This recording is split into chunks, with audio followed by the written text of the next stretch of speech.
hours, but I wouldn't be getting back to my hotel until like 9:30, and that's really not ideal for me. I prefer, if anything, early morning, do my 8 to 10 hours, whatever it is, and then have time at the end of the night to kind of relax and recharge. But um, I mean, I'm managing it, but it's okay.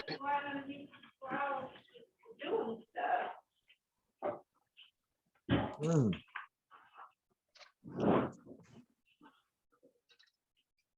Hey, everybody. Howdy. You doing? Good to see everybody. Where we at? Waiting on you. Watch your mouth. What'd you say? I'm backing up? Yeah, that lip getting you in trouble. Must have been hanging around CJ. Yeah. Yep. Stay away from me. Yeah. Oh, okay. I think we got a good one. Is Chris on? Oh no, he won't join. He's got a lot of homework today. What's that? I said Chris Jr. probably won't be joining. He's got a lot of homework. Oh, well, I was saying too. Did you check with Alfredo? Oh yeah, I did. He said he won't be available today. Okay, good. No problem. All right, we'll try to get started. Part of what we're going to cover is our Sabbath for this week. So the things that we have gone through and experienced, so to speak, we'll see if they connect. I've had some challenges, and again, as usual, Jalen and I have had some pretty good discussions. Let's see. So let's see, Jalen.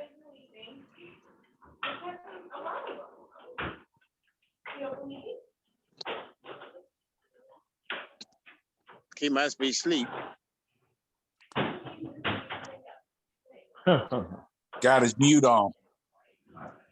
Yeah, I know. Yeah, no, I'm here. I'm almost, yeah, I'm here though. Okay, well, I was gonna see if you can kind of just share what he did last week, what we did today, and while I get myself together to open things up. I had in mind of Alfredo basically being on because he had a challenging question, and then I was going to connect it with the Sabbath that we're experiencing, or what I feel like we're all at this point. And we'll see if that's what you all have running into somewhat this week.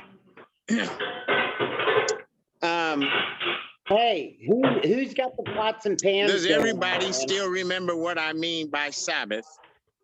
Addison, do you know what I mean by Sabbath? You mean like the Saturday? Like, Say it again. do you mean like our time to rest, or day of rest, like the Sabbath? No, I don't mean necessarily rest like that. Sabbath is Sabbath is a short way of saying it is we're all experiencing something. We've all had experiences this week, and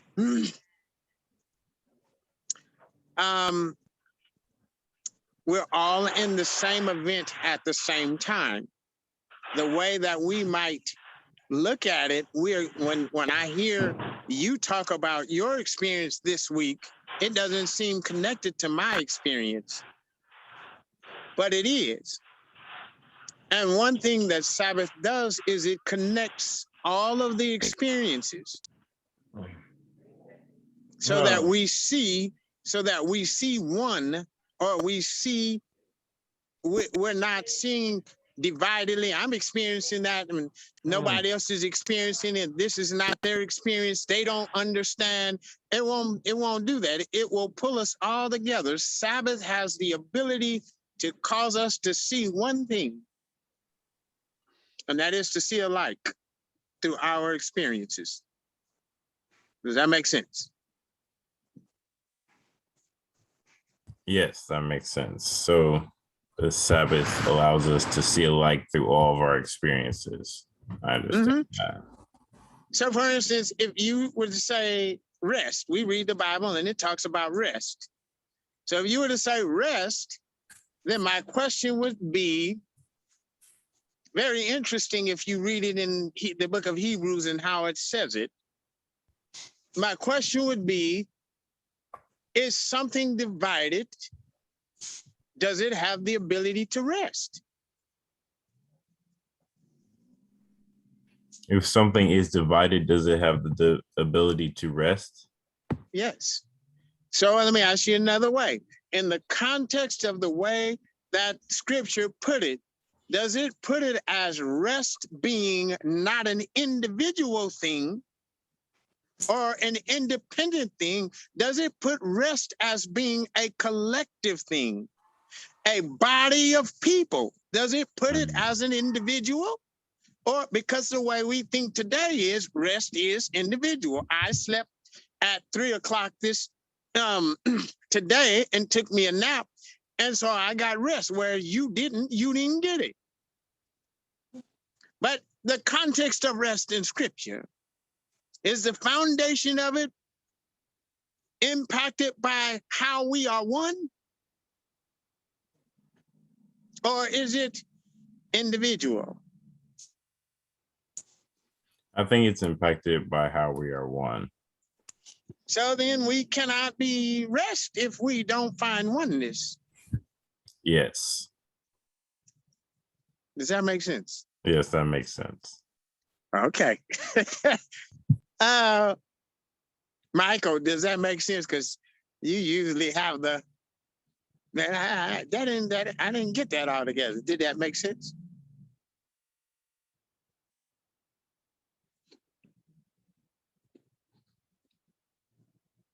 I can't hear you because your mic.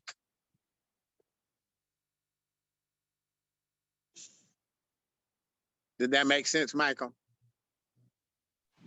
That made sense. I'm having connection issues because my internet is out, so I'm trying to get to some Wi-Fi, but that made sense. Okay, let me make sure. All right, so let's get on with the roll. I think everybody pretty much understands it now.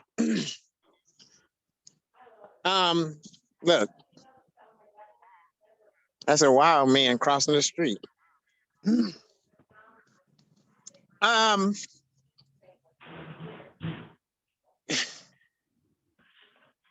So Jalen, kind of share today what we did today, and then I'll start opening things up. So today was kind of like last week. We went to a church. We went to my uncle's church, Uncle Dave. And so the message was about being chosen. So it's along the lines of how he just described Sabbath, with it being a collective. So it was Ephesians 1, verses 4 to 6. So it was a pretty short message, but what it was talking about was how we've been chosen. And so the message, brought up some questions on the way home, because for one, it seemed very general. So we didn't understand who us wasn't defined. It didn't define who us was, where it's like, so a question Uncle Tracy's asked is, did Jesus die for everyone? And if the answer is no, that would give more context into why I would need to know who us is. But on the way home, we were talking about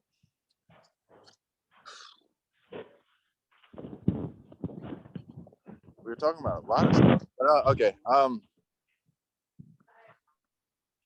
we're talking about authority and where authority lies. We've talked a little bit about it had a lot to do with like my family in particular and the specific sense of my family. But in the general sense, what we were talking about is mine's going on a blank. I can cover it, Jay. Yeah. I can take it from there. So, I'm going to try to connect Sabbath. As Jenny said, we went to church. I found that it was a interesting topic, interesting. Some of the points that were brought out was pretty interesting. One of the things that was mentioned was, and so Jalen and I were talking about this on the way home in the message. David had read a paper that he read something that said something like this. I can't quote it, not even the way that it was said, but I'm gonna give you the general meaning. It said that people who don't have at least one person to understand them, I'm going to say it my way, doesn't have a good sense of value. Now, he said it totally different than that, but he was pointing at, he also talked about people who did not know who they were. And we had discussions on those kind of things before in the men's group. So that makes sense? So the message was in this area. Now I'm going to go just the opposite direction and tell you a little bit about my week. I was frustrated this week. I have frustration. And this is a frustration that I have been carrying for a little while. Makes me think of my brother Chris and some of the things that he would talk about over the years, some of his frustrations. The frustration that I had was I had sat down with my wife, I sat down with Bev, and I told her that I woke up, this is first thing in the morning, because usually in the morning, Beverly and I sit down, have a cup of coffee, and we talk together. And I got up early, put on the coffee, all of those kind of things, and I am thinking, my mind is just running. And because I was frustrated, and I was really trying to figure out how to present this, my frustration to Bev. And so I don't remember how I really opened it up to present it. But in short, I said, and I'm going to give you all the topic. The topic is, part of the topic is, one, I would say enabling behaviors. Enabling behaviors. And so I said to Bev,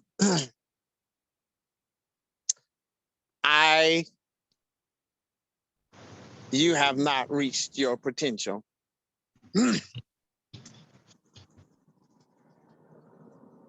You have not reached your potential. I'm frustrated because you have not reached your potential. And I shared with her that this was something that Beverly would say to me. She said this over the years. that when she played basketball, high school basketball, she is athletic. So she relied on her athleticism. But it didn't necessarily mean that she really put forth every bit of her, what she had, put everything into it, because she was athletic and could do it. So she never really put forth the effort in it. And so I'm saying that in the context of not reaching your potential. And so I shared that with her, and I shared that different aspects that I have seen in her, and that is the thing that was frustrating me, was that you have not reached your potential. There have been times where I have said to her in another way, let me tell you something, a little story my dad told me. My dad said when he first got married, he and my mom went on some kind of vacation or something, and they got on one of those two-seater bikes where two people can pedal.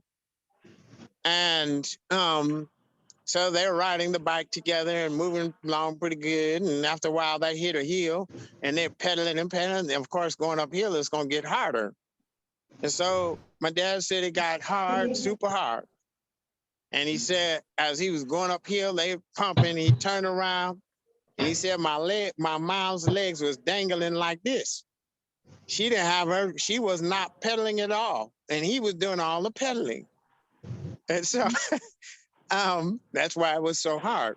So in short, you know, I was told at different times, I feel like there are areas where I'm doing the pedaling, and I'm pedaling, but you're not pedaling. Now, this is in the context of you have not reached your potential. Does that make sense? My challenge this week. So Beverly and I have just talked about it. One part that Jalen, I'm kind of bouncing around, mentioned after church what we talked about. He said, I want to talk about the candle, the wax, and the flame. So now we're talking about potential. The wax and the flame.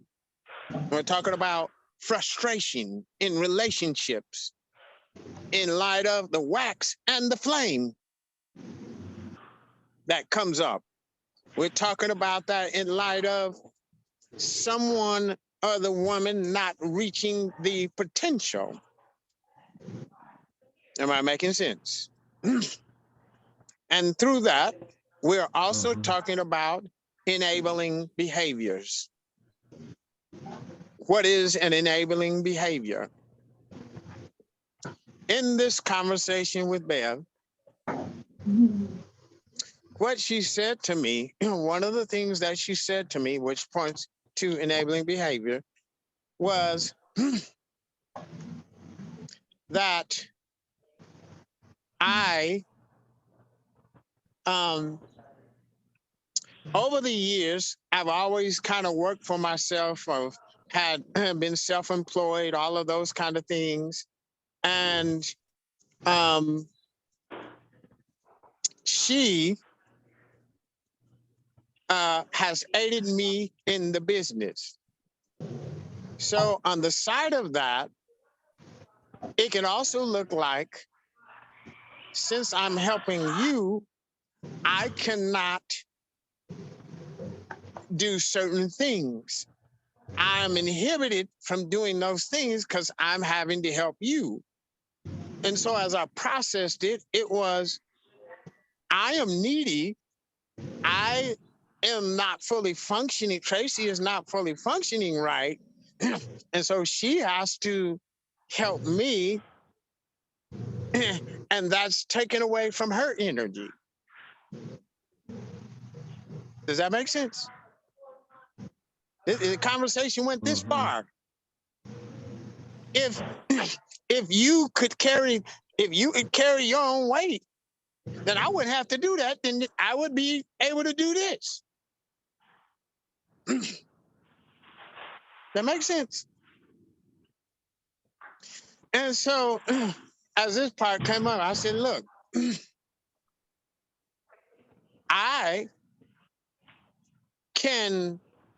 don't have to do this. You don't have to do that. You don't have to do those things. I'll go do this myself. I can do it myself. You don't have to carry me like that. What's most important to me is that you are this flame. If you're not that flame, automatically the man is going to be frustrated. Automatically. You're going to find frustration in your life. There are going to be places where you are going to start feeling points of resentment if she's not that flame. And it brings up these particular things. So I just went 3/4 of the way, and the other quarter will probably be deep discussion with what everybody is hearing. All right. You have the floor. You can ask questions. You can reveal that same spot in your life that you've experienced, whether you've had frustrations, those kind of things. And I'm going to try to connect it. Our Sabbath. It doesn't have to be only for people who are married. This area I'm talking about goes way beyond that. This area goes into knowing who you are. It covers a large field. So we got work to do in this discussion.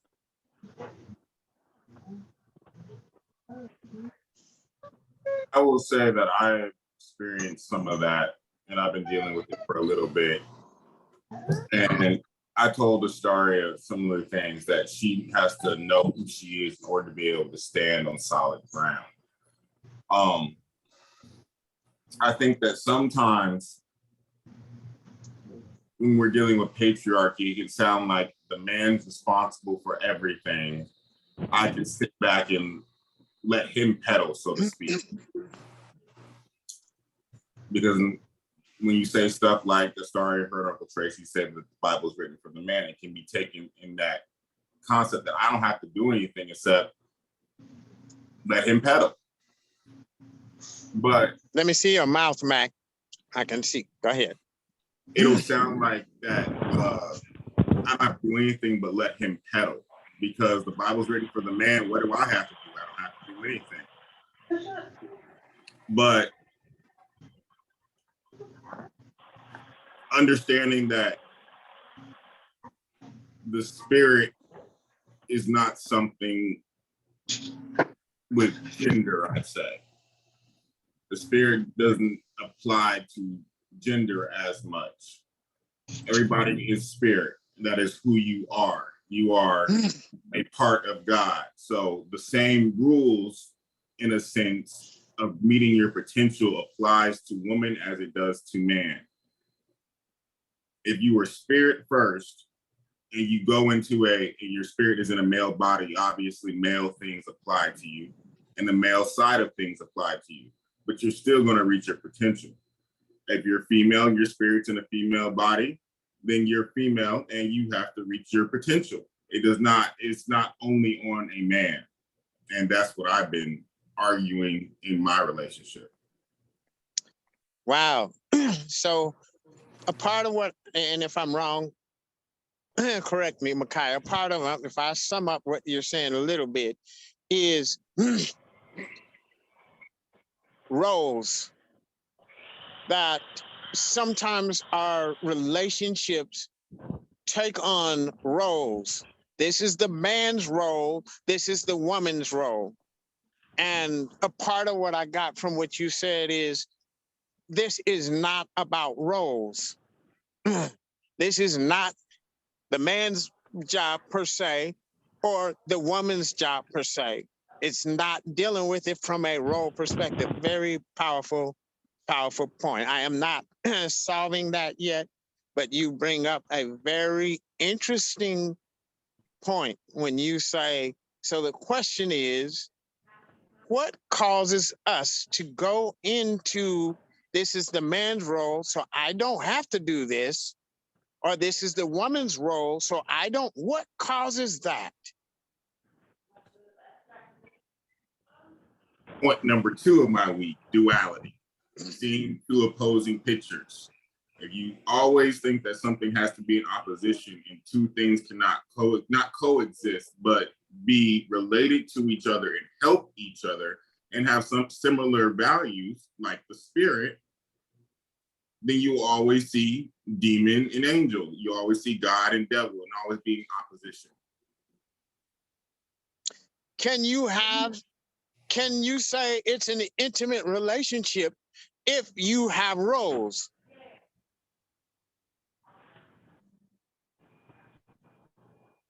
What makes the flame burn? Is it the role of a man? Is it his role? What identifies a man as a man? Is it his role?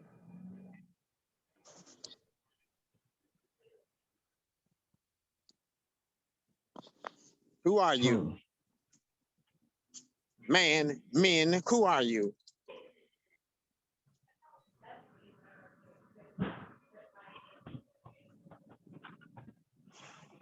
So, I could be coming from left field, but what just came to my mind was commandment and law, and how we talked about that last week. And the reason it came to my mind is because Mac was talking about the spirit and different things like that. So I was thinking about how it calls Jesus the bridegroom. And so when you talk about roles, how I see it is Yah, Abba Father, is the candlestick. And Yeshua, or his son, was that flame. And how I'm seeing it is, this is the representation of what knowledge is supposed to be. So we talked about Jesus's time being more understanding. So you had wisdom first, you had the foundation set for the flame to be able to be as bright as it is as it should be, reach its full potential. And then what that allowed for is us, or the knowledge part, to be able to replicate that. And what I was hearing him say is a part that we get hung up on is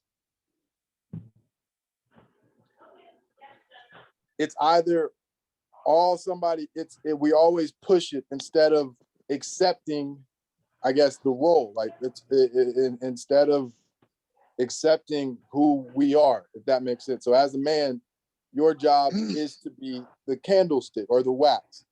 And it's not that we are to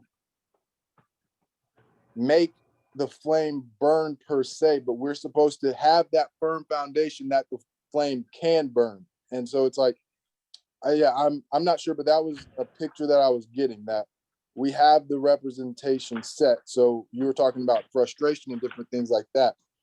And what I see it almost showing is, I don't know how to say it.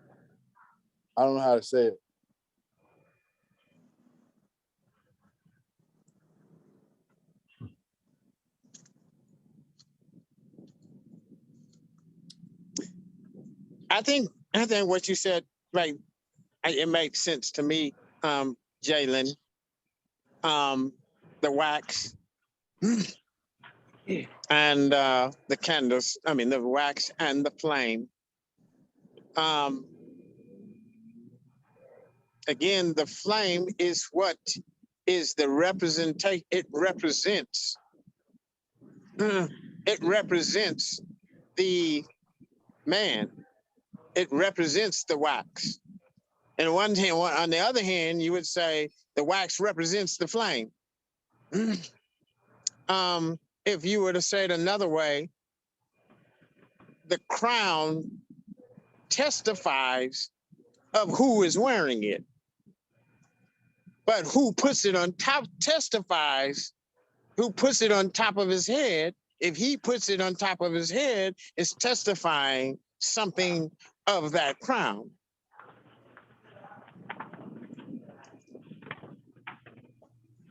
So I have two questions or two things. I would say that, or my challenge is that I would say that there are no roles per se in standard, that there's only order. The thing that would cause us to accept roles is the agreements that we make for marriage, saying, if you have this, you give me this, then we'll stay together. Those are the agreements that are unspoken. Instead of saying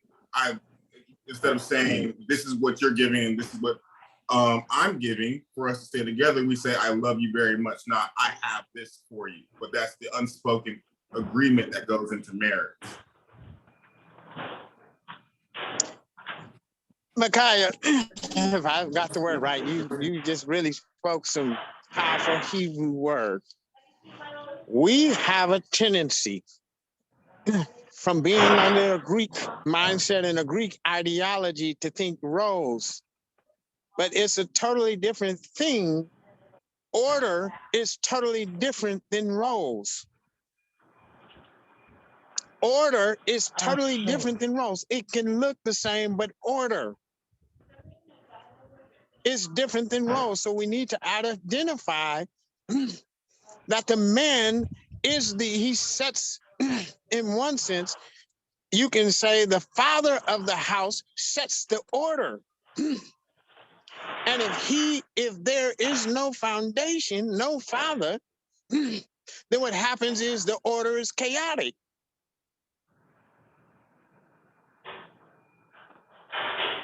But one thing that Micaiah said that I really, really love is, in other words, he made a distinction between roles and order. What do you all hear? What do you hear Micaiah saying a role is? What do you hear him saying an order is? I would say a role would be affectionate in how he's using it. So it is the way to stop from truly becoming one, where you have yours over there, I have mine over here, I keep it. We never have the order that is been represented to us. So it's the affection of the static way that we've taken, usually from, again, not having a father. Very interesting. So what Jalen just said is, I'm going to put it in my words. If you are in an affectionate relationship, is where we use roles. So if this came up in our conversation today, Jalen's conversation, if, for example, if I say we're here, this is me, this is Jalen, or this is someone else, and I say, hey, we need to accomplish this particular thing together. Now we can go in and start a business, we can do anything, but as if we're like this, there has to be roles for each one in order to start the business. Here's your role, here's mine. Now, if we're like this, he is saying that this is different than this, and this here it's based off of order. So our idea today in our society, we're so used to roles because we're so affectionate, not intimate. If you're intimate, it takes out roles. So now you can say that the women we have not been able to get to this area with women. We may have made changes and say, hey, I'm trying to bring about order, and there can be mistrust. There can be all kind of things that cause them to still not, it doesn't come together like this. Because if they still believe in roles, they have the wrong picture. There's no way you're going to get a real flame with roles. You can only get a real flame with order. I will take a gander at this and say that order is more connected to Sabbath. As we both go through Sabbath, we experience similar things, and we accomplish what we're supposed to accomplish by giving from by sowing and reaping from the being in sync with Sabbath. That's kind of far out there, but we're both going through Sabbath. We're receiving and we're reaping and we're sowing. And as we're in sync with that, we move, we give and receive as we're supposed to. I've been repeating. There's so much I could say about what Micaiah said. He just said there's a lot of stuff on there, very good stuff. But I have been repeating back what Micaiah and Jalen have said.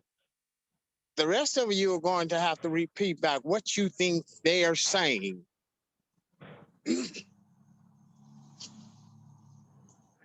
What did Micaiah just say? There's a lot of good stuff in what he just said.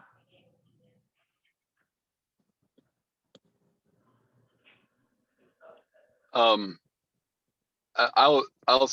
speak for myself. I'll just say that I'm trying not to be too long-winded, but part of what I heard from what they said is the first thing that came to my mind, even when you brought up the point of role or order, either term is static versus dynamic as far as how we see those things. Because one of the things that, again, trying to make a long story very short, one of the things that I've always struggled with since I can remember was the point of roles. So if you talk about a patriarchal society, it creates static roles for both the man and the woman.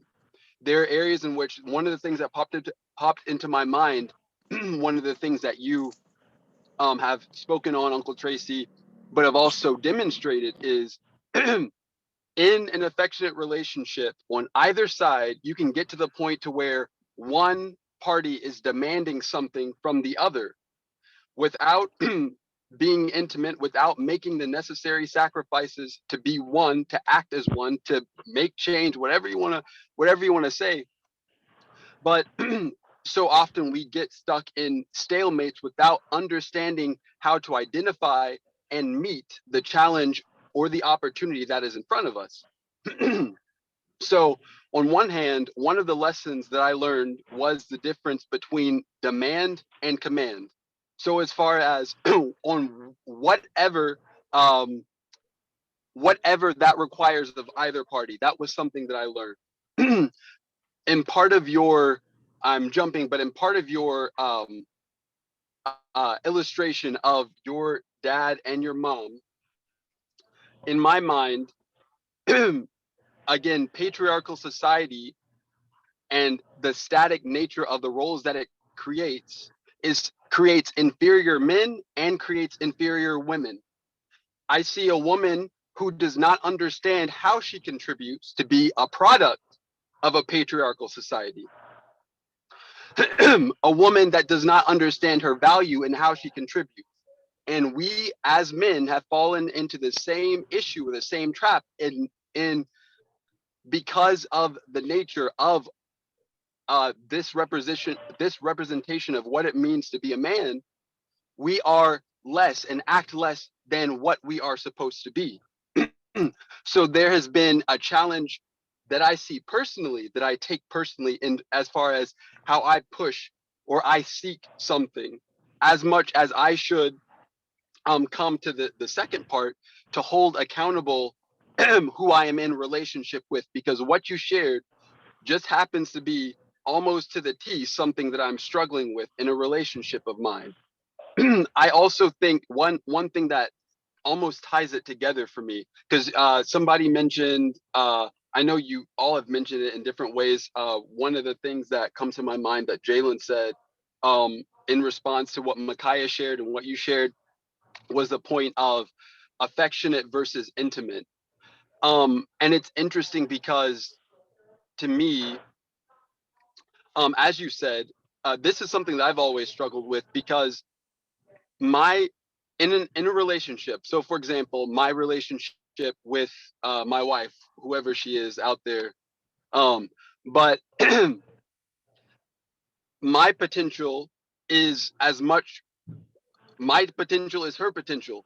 That's nothing that there's when you talk about that feeling of restlessness or that feeling of resentment, that feeling of stagnancy, I feel that just as much that my potential is connected to hers.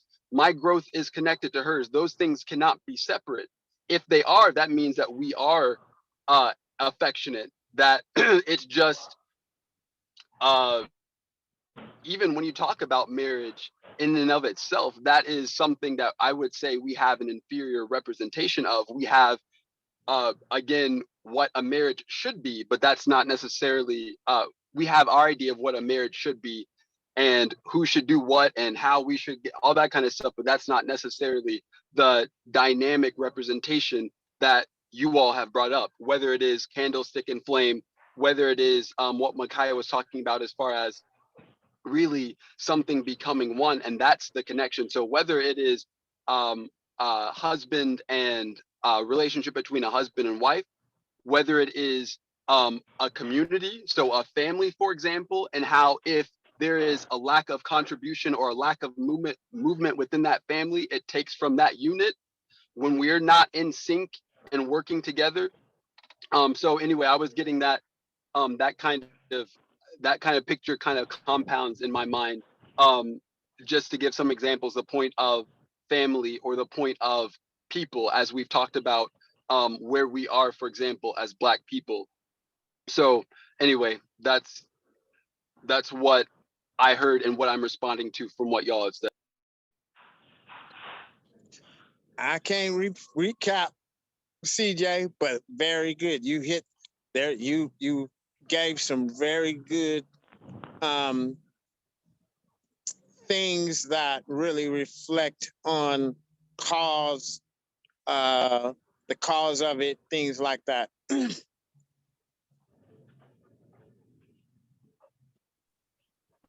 Open y'all's mouth. There we go.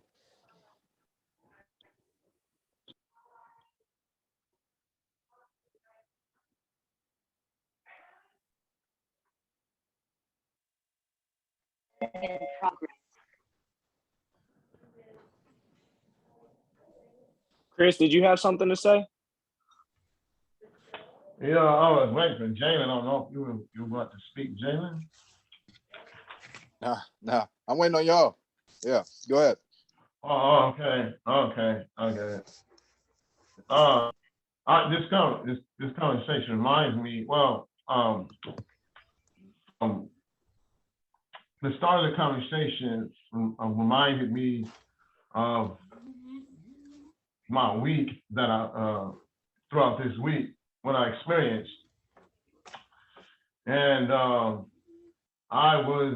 I got really frustrated at work during this week over one incident. Was that a co-worker of mine, she's a female, and I'm not sure if she's married, she's going with someone at the job or she's married. I'm not sure exactly what's her status, but they've been together for a while. They have some children. Anyhow, she got fired from the job about 2 years ago for stealing. So she was in partner with someone else on the job and was stealing packages. Well, I went to work about a few days ago, and the coworker showed me this clipping from online dating a girl who quit 2 years ago, went and got employed at another parcel company. And she got caught stealing again. And this time it was in a scheme with 4 other people, and it was stealing fitness stuff. Well, and the FBI was watching them this whole time, and they had stole $420,000 worth of stuff with merchandise. Well, they didn't know that the FBI was watching them. So they allowed this process to go on for about 4 months before the FBI arrested them. Well, people begin to say that she shouldn't have been stealing and that she was wrong and this and that. I understood that, but I said to them that, I said, I placed the blame, or let's say blame, I said, I put the responsibility on her husband. I said, this allegations that the other guy is making, it is true. I said, then I place it all on her husband or on her man. And so that started a big argument. Because people begin to say, well, she's herself. She chose to do this. This has nothing to do with him. So, and I began to try to explain structure. Well, in their minds, they looked at things like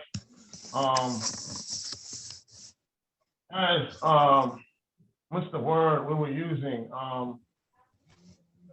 They looked at things more like independent. She's independent of roles. That's what I'm looking for.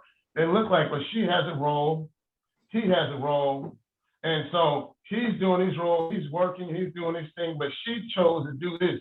They're totally separate. And I couldn't believe that. So anyways, I really got passionate. I said a lot of things to him, to the guys in the job, and kind of went off into our own. After I said we had a conversation, kind of went off, to our own places at the job. But it just bothered me so much. I remember I was talking to my sons about it. I was talking about it. Bothered me so much. It's time. Society has gotten to the place to where the man creates roles so that he does not have to be responsible. And I was thinking, this female, she did these things because she's never had anyone responsible for her. I want to cast a stone at her and say she's wrong and she did this, she did that. But yet, she's never had a male responsible. We all say, that's your fault. You shouldn't have did that. It is a reflection of my relationship that I had in my house, that I wasn't responsible for my wife, nor responsible for my sons. I felt everybody had a role, and if you stepped out of your role and you didn't do right, well, then that's on you. That is not on me. But if you really look at it, roles is the shape of a pyramid. It's a pyramid structure to where there is no, as CJ said, no accountability. And when you think of roles, it gives a man, it leaves the man, how do you say, roles create a place, or it allows a man not to sacrifice. Because the only way that a man can meet the needs of a woman, her need is to be secure, is through a sacrifice, and there's nothing that can do that. Money, houses, nothing can replace the sacrifice. Nothing can fill that need other than the sacrifice. The sacrifice, the only thing will make it secure. But when you do roles, the man doesn't have to sacrifice. He does not. So we get a pyramid structure.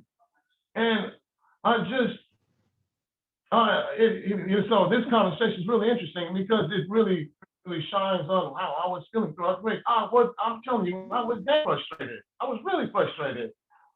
And and still to this day, but think of how everything's so backwards, so upside down. You know, we place the blame on and it really starts with the men. We place blame on those under the pyramid, or under top of the pyramid. So yeah, that's kind of what I'm gonna have.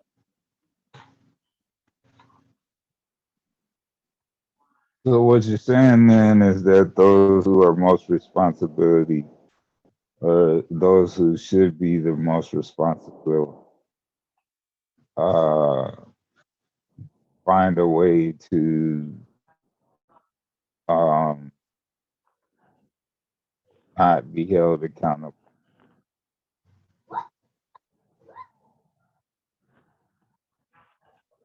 in this society. Is that what you're saying? Am I on base? Am I on base or am I off base? So I said, say it again, Brian.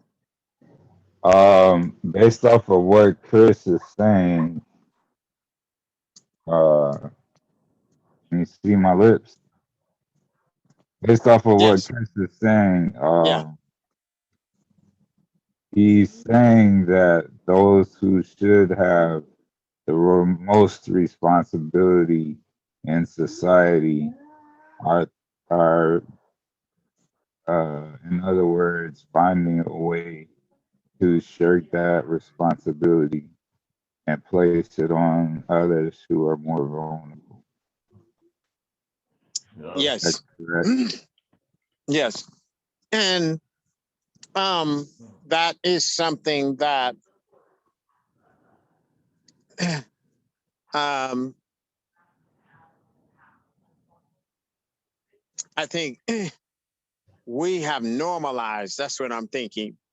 That it has become normalized to where a lot of men, we as men, don't always recognize it. It touches on some of the points that CJ was really hitting. We don't always recognize that I am still doing that. I'm still in the place of placing the responsibility, shifting the responsibility, so to speak, to her or other sources. Just real quick, when you look at slavery, that was the framework of it, was in essence to shift the responsibility to someone else. And so again, real quick, the scripture says, be not envious of your oppressor. Then if you were to really look at that, if I'm envious of my oppressor, then I will follow his example. I would basically begin to shift that responsibility to someone else. Right. One of the things that what Chris, were you about to say something, Brian? All I was going to say is that it just brought up the same thing that comes up into my mind as far as shifting blame was Adam and Eve in the garden. Yes, very good point.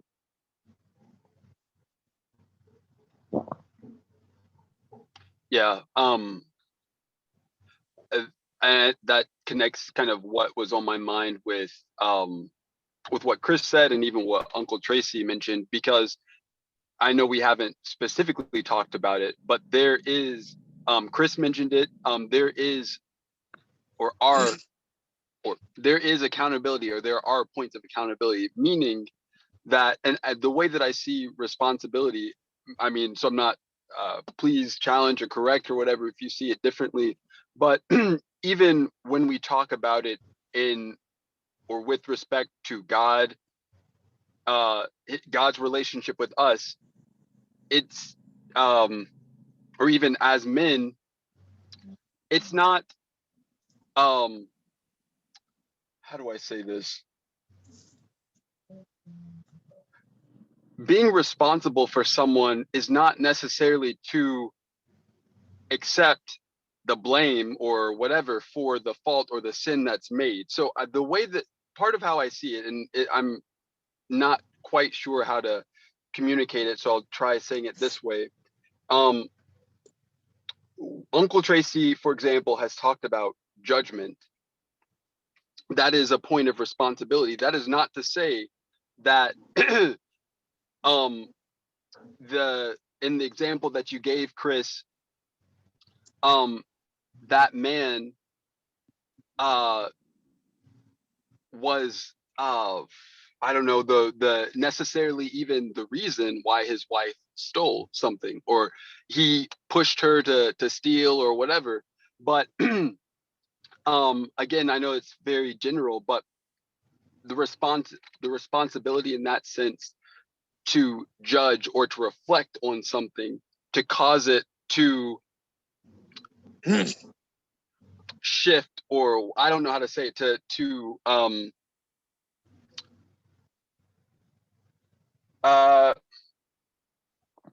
be as it should be. I know that's a bad way of saying it, but by the same token, this is across the entire Bible.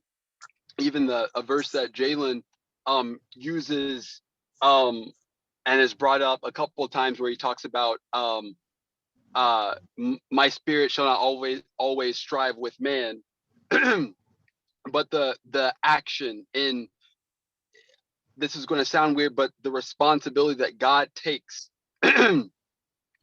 towards us in one sense, the reflection, the judgment, the love, if you want to say that, that's how I see it. So it's not necessarily the point that he failed or that he should have done something differently.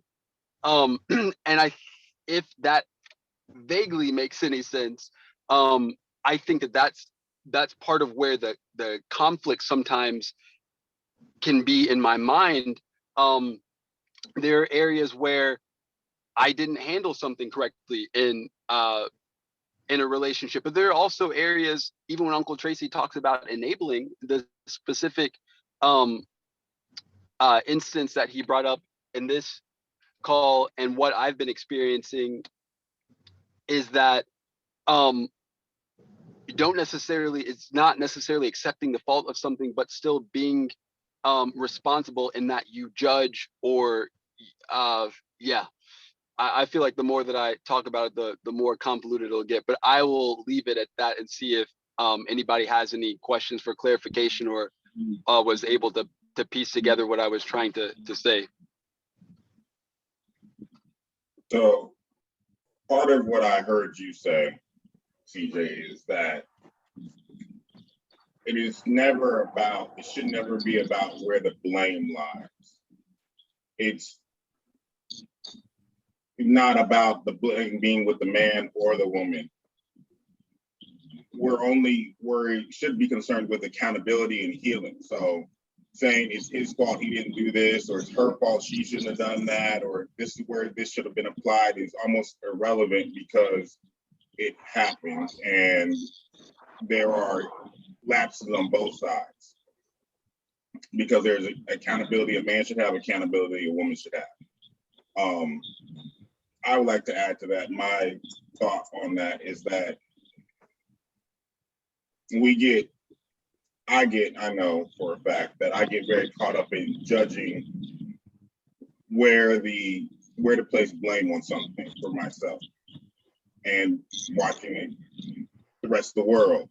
And I've had a thought recently that I'm not supposed to necessarily place judgment on whether somebody should be blamed or not. I'm supposed to place judgment on where healing needs to come into place, how I can help. It's never, oh, it's your fault, it's your fault, or this is where you're deficient, you messed up. This is what the soul needs, or this is what the person needs in order to get to the next stage. That people are going to experience and do terrible things. They're always going to do that. But the message is, this is who you are, we can get back to that. Never, this is who you can't, you're always going to be a sinner. There's nothing you can do about it. Very interesting. Let me throw this in there, and then you can have it, Chris. What Micaiah said just made me reflect on this. Men are not attracted to,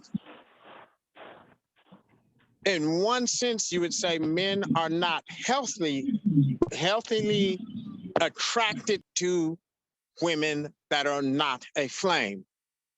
In the Hebrew base, in real Hebrew, men that are attracted to a flameless woman is one who is seeking to take advantage of her. It's one who is seeking to put all of the weight on her and get what he needs from her. So if you understand the word frustration, it is when a man is he can actually be doing what he is supposed to be doing, and that flame is not there. In this case, it connects with what he said. There has to be judgment. And judgment is not a negative thing. It is not making her feel guilty or blaming her. Judgment has nothing to do with you didn't do this, and that's why It wouldn't do that. In our relationships, you wouldn't say, if I'm judging and causing, what happens when something is judged, something Jalen and I talked about. It's called trimming the lamps. You see, when God prunes a tree, that means he made a judgment. When he prunes a grapevine, he made a judgment. He says this over here is going to affect whether or not this produces 100%. And so he cuts that part off so that it can reach its potential. It takes judgment. Real men are attracted to a woman that is a flame. When we say that she is a flame, that means she is at her potential. Men who see women not at their potential have a tendency to take advantage of them. That's kind of how that works. Does that make sense? Go ahead, Chris.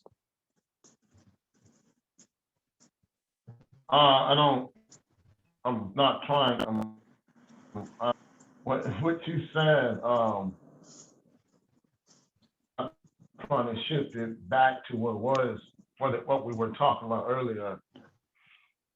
But I kind of want to make something clear. I didn't want to sound like that. When I give this, the incident, what happened, that I was saying that I felt that the blame was on the man. I don't believe in blame. Blame creates guilt, but I believe in responsibility. That's kind of how I see it. I believe man is responsible. Me and Tracy had this conversation years ago around the time of my passing of my brother. I still remember to this day. And when he had shared with me, we were actually debating scripture, and he shared with me that the man is responsible for her. Whether she comes to marriage with baggage or does not, or, he's still responsible for her.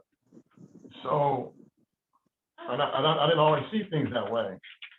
But anyhow, what is the responsibility of the man? The responsibility of the man is to meet the need of his wife. That's his responsibility. That's what he's responsible for. Okay. And I already said this, but he can't meet her need if he doesn't sacrifice. The sacrifice It's actually what he's sacrificing, actually, is his ego. Because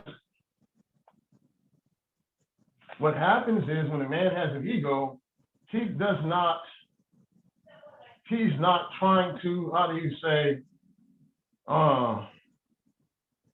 cause his spouse or his children to do and to operate out of honor, but he's expecting him to do out of duty.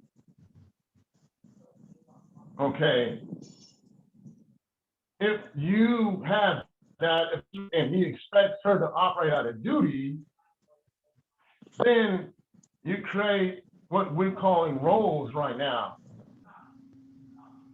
So what a man has to, if what scripture says, humble himself in the form of a servant, he has to become that to where to create honor.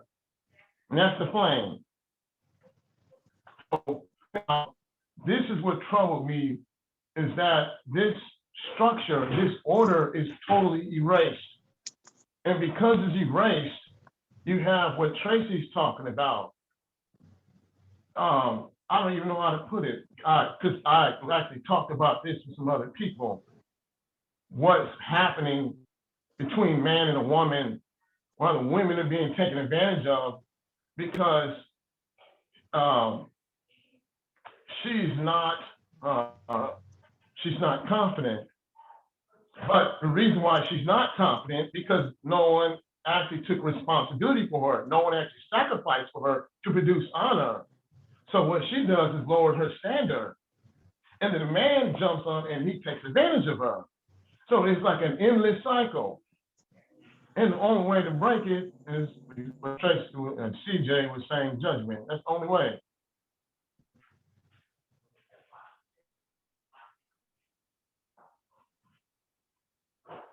I just wanted to say real quick to Micaiah that was, you helped clarify that, and and Uncle Tracy said something as well.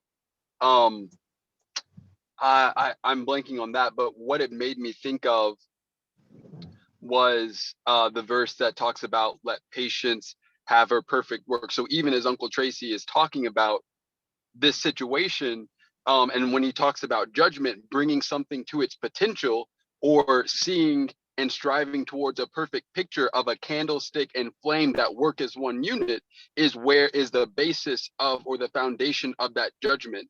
And so part of it was when Micaiah was saying how, and I would say similarly with me, we, from the representation of judgment that we have today, are more prone to focus on the fault or the blame of something or the mistake of something, rather than having the perfect picture of how something should be or how something should operate in our mind, and that be the basis of our judgment. And so we have more of a judgment that deadens or stifles something rather than bringing it to life. And so that's something that I always struggled with, that I am, I would say, growing to understand. But what Micaiah clarified, both by what I was trying to say and also his perspective, was really helpful. So thank you for that.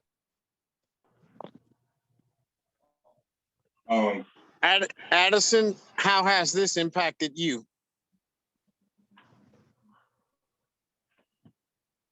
I would say I have a question. I don't really understand, for what Uncle Chris said. I don't really understand what the difference would be between duty and honor.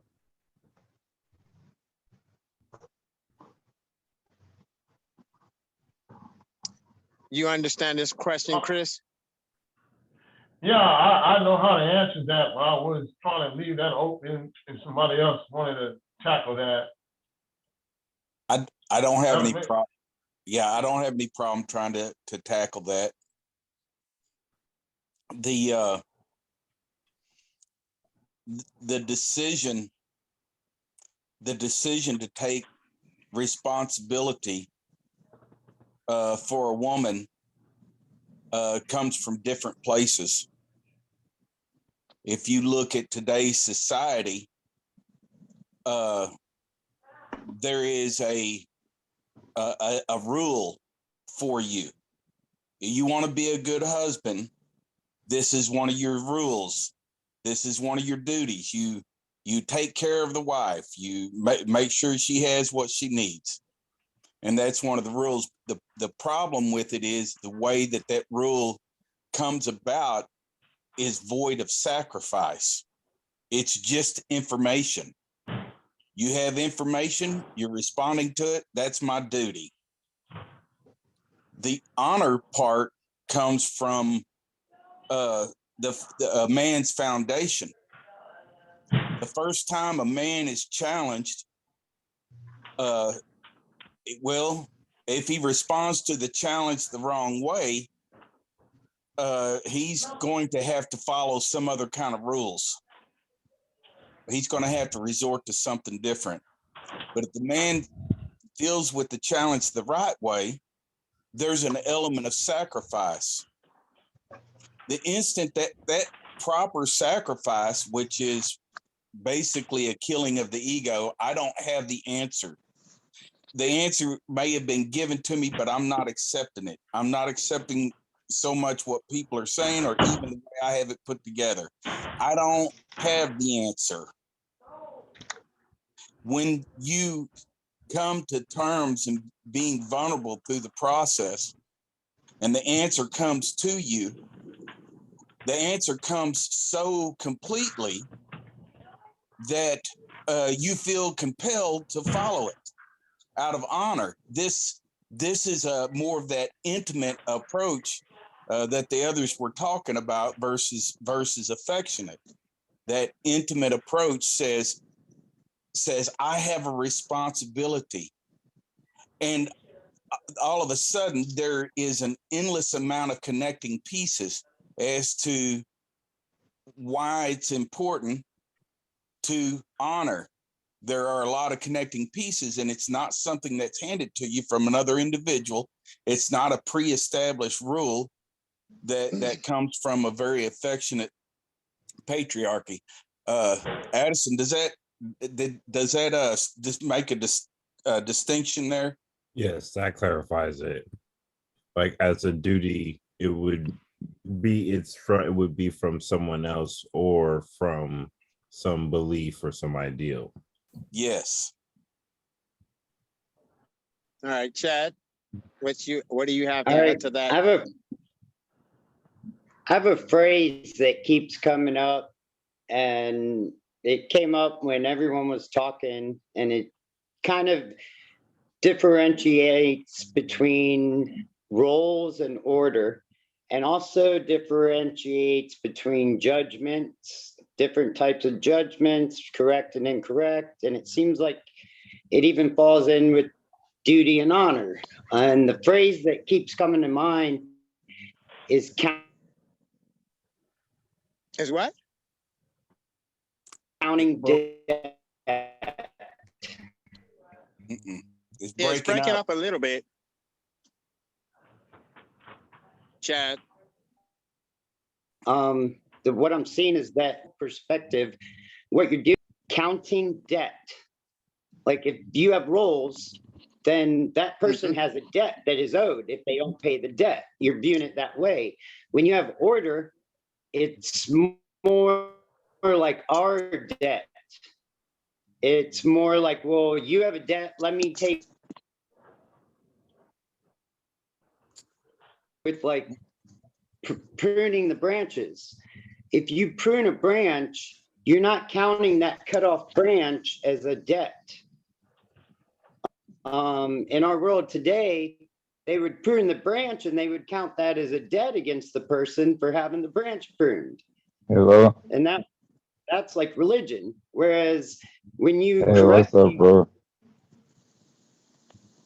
When you correctly prune a branch, you're not counting the cutoff piece as a debt.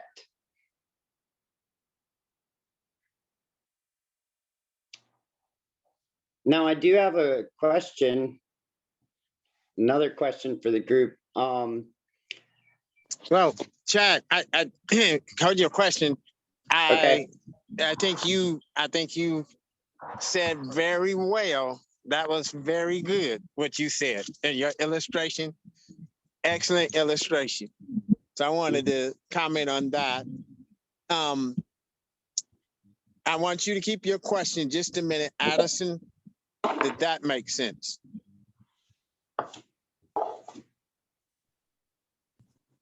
Yes, I think that makes sense.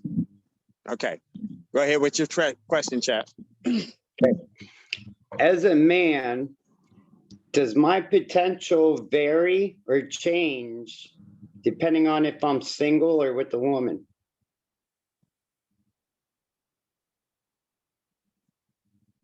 Okay, someone in my language say the question because I'm not connected with it. That's not you, Chad. It's me. So somebody say it. Help me connect with it. Yeah, let me help. Tracy, are his challenges impacted differently because he's not married? Are his challenges different because he's not married? Yes. In one sense, you could say yes. In one sense, you would say no. If I just shoot at the top, because I'm not fully connected with it, I think it's a good question, a fair question. The highest point, we disagree with it. A lot of people disagree with it, especially the religious world has a major problem with it. The highest point that is, if you were to say, this is like God, and or the scripture says that he created man in his image and his likeness, the highest point is marriage. So the challenges that if you're not married, the challenges that you experience should lead you to marriage. If you are Hebrew, because the greatest point, if we're going to change the world, it is going to be through marriage. It will not be individual or single like we have right now. It cannot change the world, because the way God changes the world is by whole, healthy relationships, birthing whole, healthy children. And it is not going to be a single man or single woman that bear whole, healthy children.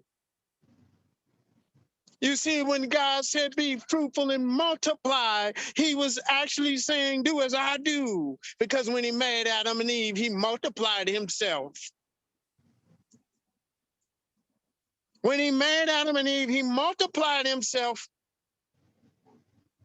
And do you know that healing is based off of reproduction, and something that reproduces heals? And if there's no reproduction, you cannot heal. That is Hebrew. So what it's going to do is the challenges that a person that is not married is going to face are challenges that are going to bring them to learn how to judge. Challenges that should teach you how to judge, so that when you are in a relationship, you can judge and keep your family and your household healthy. Other than that, there's no being able to cleanse a purer world. Did that make sense? Yeah. I have a challenge for that, though. I'm curious about Jesus' ability to hit that highest point. You were bringing something else I just crossed today, I think, Randall. Ask it another way. His ability to, what's your challenge? Jesus was not married. No. All right, well, the way you have it mapped out kind of sounds like you're excluding Jesus. Okay, let me ask you something. Did Jesus play any type of father role? Man, he played all the roles. Man, I'll take it even quicker for you, Randall. All right, go ahead. Did Jesus have a bride? Does he have a bride? Yeah, I thought that too. All right. Go ahead. All right, that's good. I appreciate y'all closing the gap on that. That was easy. Thank you. And so what that brings up though is on the flip side of that, Jesus did not get married. And so let's just go on the flip side of that. Women don't have to get married. Women can stay single and don't ever have to get married. And half of our women that don't get married today is because of being taken advantage of. It's more natural for a woman to want to be in a relationship than to stay single. So if the society changes, where a woman is more natural to be single, it's going to tell you that there's something devastating in our society that is happening. That's how you read it. Do you understand what I just said? Yeah, most that's women connecting to your statement, Rando, or your question, your challenge. Jesus is not married. And then what happens is I'm just right now shooting at the top, really speaking Hebrew. When you say virtue, that's a woman, that's a flame. When you say virgin, that's a woman that is covered, but she is in development of becoming a flame in Hebrew structure. In our structure, it just simply means that someone who has not had sex. But in behavior, a virgin is someone who is in the development or going through a development process to be or to become. And that's when they are a flame. So when you say virtue, it's someone who is actually married to someone and who now is a flame. You cannot be virtuous and not be a flame.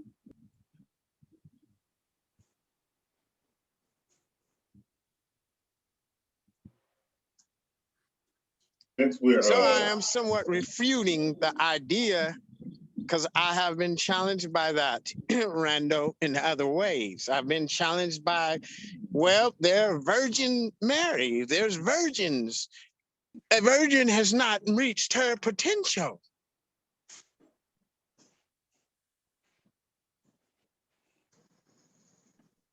If you are going to replenish the earth, it is going to be through whole, healthy relationships.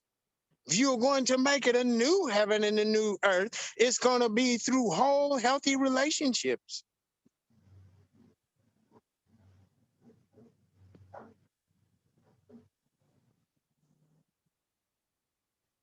So, Sean, what do you hear me say? What's your challenges? Shane, what do you hear me say? What's your challenges to it?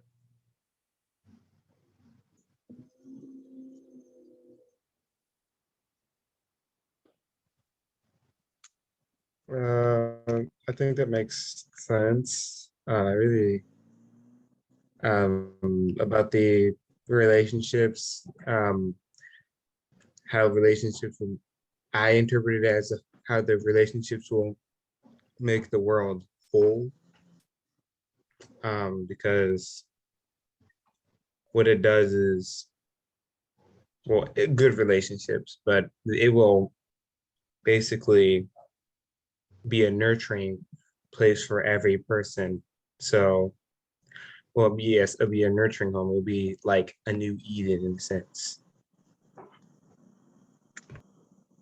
Very good. Very well stated. Shane, what's your thoughts on it?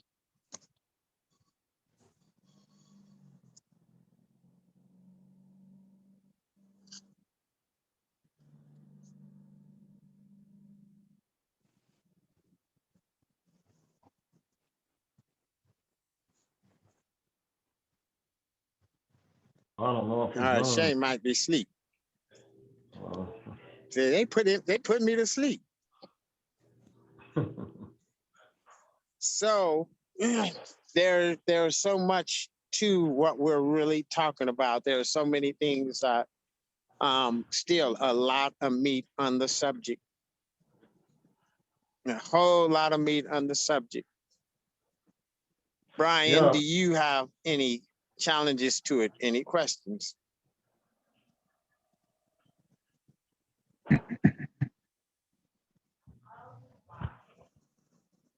Um, I have a lot to think about, um, based off of every.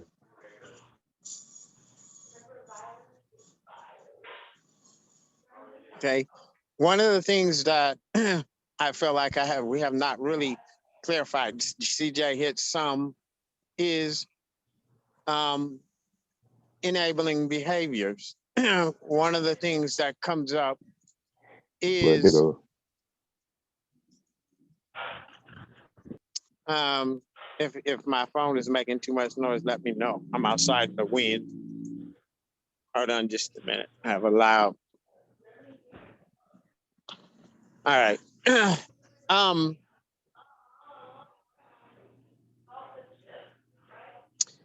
Part of my discussion, as I was sharing with Bev today on the same subject,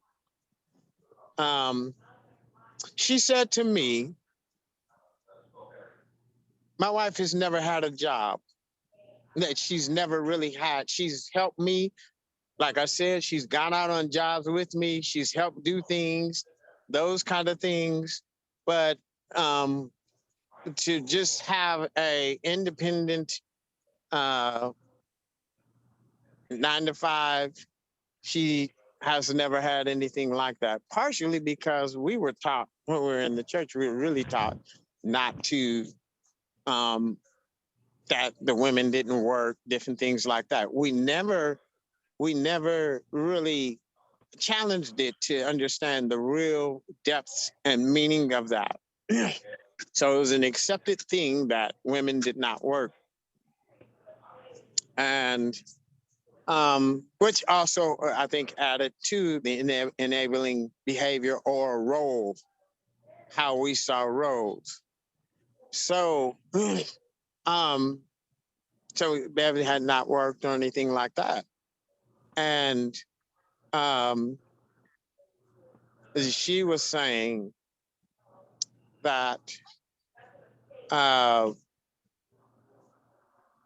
because, so she said, this is where Alfredo would have came in if he asked the question. She was saying that, all right, Tracy, you're doing so many different things, so to speak, and you're trying to get this going, you're trying to get that going, and you need my help with that, with those things. And I'm going to clarify this, especially with Brian, because it goes into our conversation that I had with you, Brian. You need my help with those things. So it's like saying, I cannot go do those things. I mean, I can't get a job. I can't do anything like that because I have to support you. And so, areas to where a woman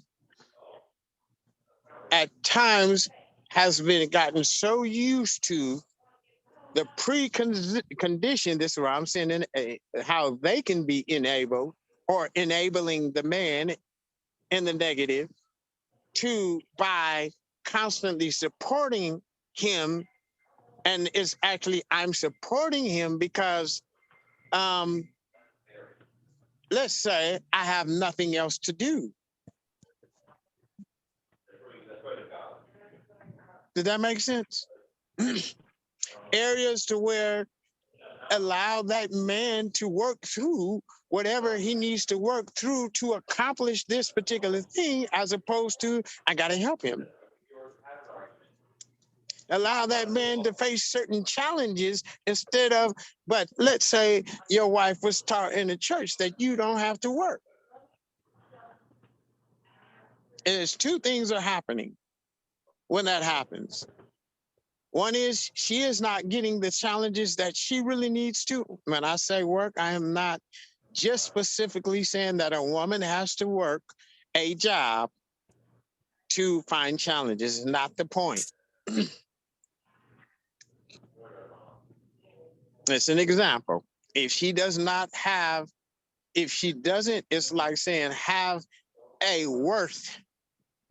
If she does not have a self-worth, if she doesn't have anything like that, then what will happen is she will begin to support in a way to where the man does not get the challenges that he needs. And she is saying, but I'm supporting you. What's going to happen is a clash, if that's the case. What's going to happen is the man is going to end up frustrated, if that's the case.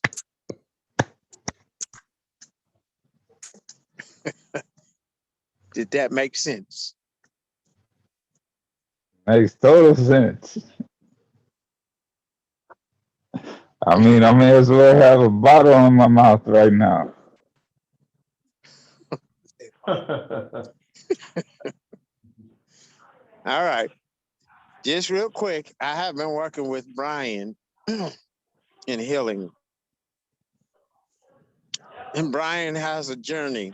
He has some challenges before him to really heal from those, some of his conditions that he is experiencing now. I'm encouraging him to go and take that journey. It's a very challenging place that Brian is in right now. And he's also in a very crucial area. It's a matter of life and death. Not that Brian is sick per se physically, but It's a matter of what? Life and death. It's what? What'd you say, Brian? You said it's a matter of what? Life and death. No problem. Did that make sense? So Ryan is at a crucial place in life right now. And if Brian is able to go through those challenges, life. That's where Brian is. And so I've gone over and visited with him and working through it. And I think that Brian is trying to take, he's wanting to take those challenges. It's a real serious place where Brian is right now. Mhm. Let's see something amazing happen. Let's see some real healing.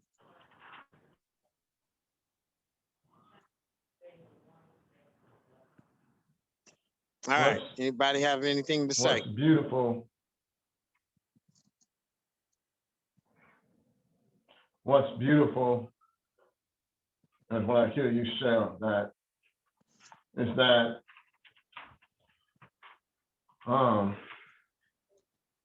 something you said a long time ago to me when me and Stacy was going through it, and you said when your marriage hits rock bottom, when it really hits the rock bottom, and you talking about, I'm gonna leave her, I'm gonna divorce her, I'm done. At that point is where things, how do you say it? It's where you are in the place to receive him at the lowest point in your life. You think about the word Israel that starts with the smallest letter of the Hebrew alphabet, and it ends with the biggest letter of the Hebrew alphabet. Judgment always comes when you're at your rock bottom. When you get to that place and you say, I need you, then you can receive judgment. Only then you can receive it. But if you ain't got there, then you can't receive help. When we're at the rock bottom, it is a precious place. It is a very, very precious place. This is where we can get the help that we need. So when you tell me about Brian, that brings joy to my heart, because I'm saying, Yah got his hand on him and Yah is dealing with him. Just go through it. Hang on, just go through it. And you will see the results that you desire. Let me go ahead and jump on the coattails of that. That place is the maker of judges. The first thing I remember experiencing was the sensation of a clean house, and that was a real precious place for me. With the things that I've gone through this week, one of the things that I was looking at had to do with the opposite of enabling. When you go through that difficult place and you've been reflected on and you've been judged and you become qualified to be a judge, what happens is that you deal with challenges differently. You deal with the challenges of your wife differently. One of the things that happens is that the things that are true become very distinct. There's a strong distinguishing between this is the right picture and that is the wrong picture. When you have those two contrasting things, because you have those other pieces in the foundation, you cannot, it won't allow you to enable. If you make a distinction between what's true and this other stuff, you can't enable. It's impossible. Mm-hmm. Mm-hmm. Yes, yes.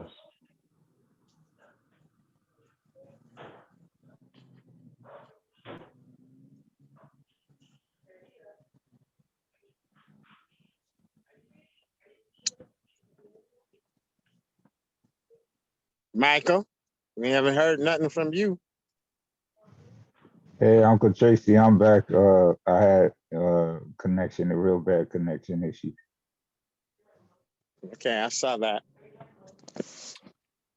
So I've been wanting to speak about what we were talking about with the candle and the flame, but to connect, I would not have been able to receive what I did on the job in Michigan if I had not been at my lowest point, I think, that I've ever been, because I had no answers. I had nothing to really resist what was being shown to me. And I was able to be shown how I was resisting. On the other hand, where I'm at now, I am not able to receive if I do not admit that I am at the lowest point. If I feel like I am up here, or I am in control, or I have this, I would consider it a candle with too much wax and very little wick, the flame burns low. So for me, my relationship with work, the challenges of a single man lead you to marriage. Well, for me, the relationship with work would be my flame being my work, my physical work. And if my work is weak or my flame is weak, it is showing it, or that is a reflection of how I am receiving the Sabbath, or how I'm receiving the judgment, or receiving the pruning. And initially, almost every Sunday, my thoughts are kind of spread, because I'm really I'm very observative. I don't do too much introspection because it leads to confusion or illusion or false conclusion. And so being in this group, it helps to filter out or connect with how everyone is experiencing something similar or the same thing, but in their own level of progression. So I'm able to, in this group, I'm able to process out where I am actually at, or pinpoint what I need to receive. So that's what I've been hearing. Very well said. Very well said. All right, anybody have anything else before we start winding it down?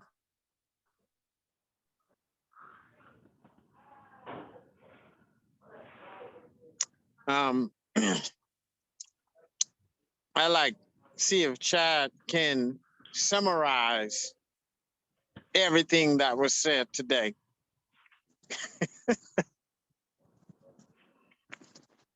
I'm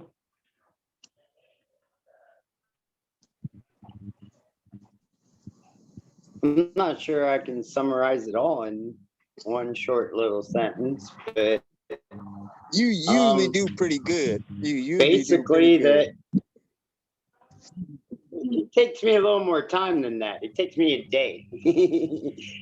I got to process. No, a lot of it all just boils down to the relationship between men and women, as well as relationship between, you know, other individuals and people.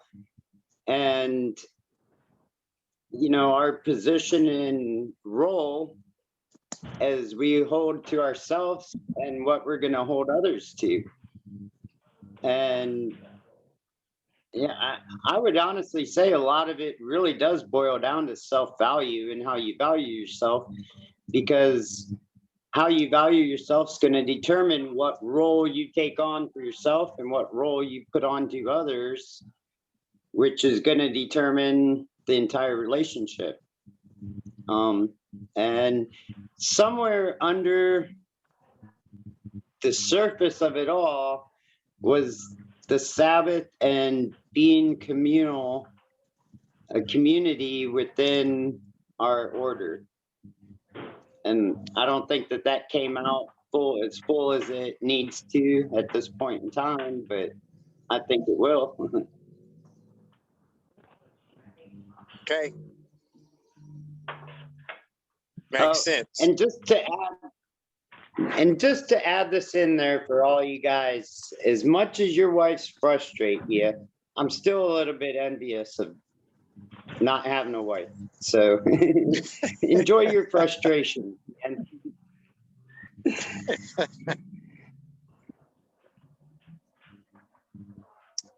all right. Your mic is on, Brian. Your mic is off. Hey, Uncle Tracy, since you were breaking up when during the part you were talking about our conversation, can you repeat that part a little bit? If I can remember, I was just saying pretty much all I said was that you have some challenges that you're going through, that you're facing, and the things that you are going through, the things that you are facing or going through really is a matter of life and death for you. And I said that you are indicating that you are, wanting to and willing to go through that journey. But I was saying you're at a very crucial place right now in your life. Did that make sense? Yeah, that makes sense. Okay. So would you agree? Are you in a crucial place? You don't have to agree. I'm in a crucial place. It kind of scares me when you say it's life and death, but I definitely know it's a crucial place. Okay.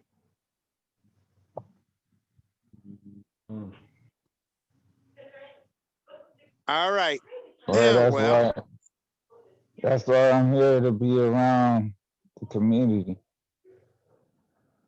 and make connections with people that can help me and to help others. Man, I'm glad you're here, man. Big time. Thank you. Hey, I appreciate that, Brother Randall. Man. That beard is looking good. Oh yeah, well, I appreciate that. I had to bleach it about every so often because it's normally jet black, Yeah, right. We need to add Brian to the group text. So I don't know who's over that, but it'll be added to that.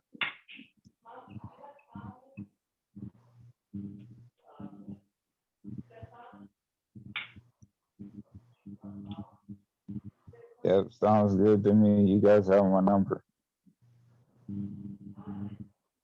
It's good to see you too, Mike. Man, I remember I used to see you at church. You were so tall. No, he wasn't tall, you were just short. Yeah. Well, you'll be towering over me now for sure. Nah.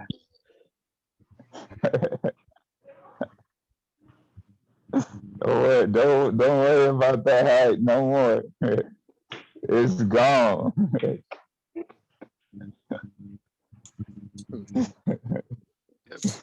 All right. Well, thanks everybody.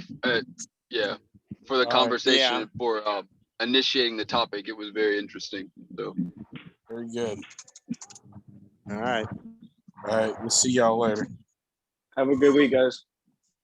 Okay. Good week. Talk to you later. Bye.